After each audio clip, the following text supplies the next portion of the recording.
এটা আল্লাহ রাসূল সাল্লাল্লাহু আলাইহি ওয়াসাল্লাম যখন কঠিন বিপদে পড়েছিলেন তখন তিনি এই আমলটি করেছিলেন। আল্লাহ রাসূল সাল্লাল্লাহু আলাইহি ওয়াসাল্লাম যখন মক্কায় মানুষের কাছে ইসলামের দাওয়াত দিতে লাগলেন, দ্বীনের দাওয়াত দিতে লাগলেন, একটা সময় কাফেররা ক্ষুব্ধ হয়ে আল্লাহ রাসূল সাল্লাল্লাহু আলাইহি ওয়াসাল্লামকে হত্যা করার জন্য আগ্রহ হলো।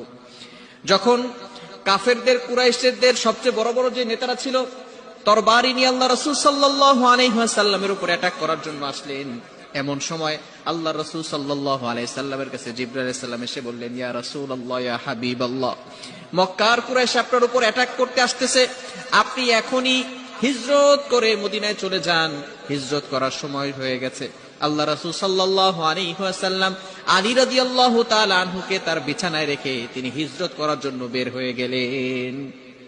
যখন তিনি বের হলেন, বের হওয়ার পরেই দেখলেন যে কাফেররা তার সামনে এসে হাজির হয়ে গেছে।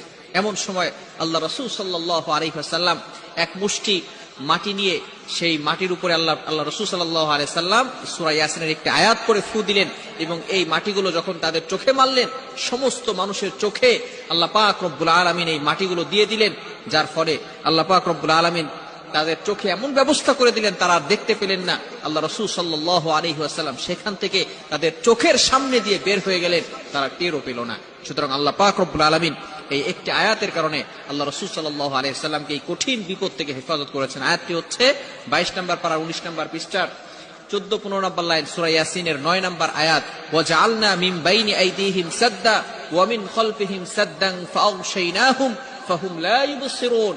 এই আয়াতটা যদি আমরা পড়তে পারি, সূরা ইয়াসিনের 9 নম্বর আয়াত, যে কোনো বিপদে পড়লেই আপনি সাথে সাথে আল্লাহ তাআলার কাছে এই দোয়াটি পড়বেন।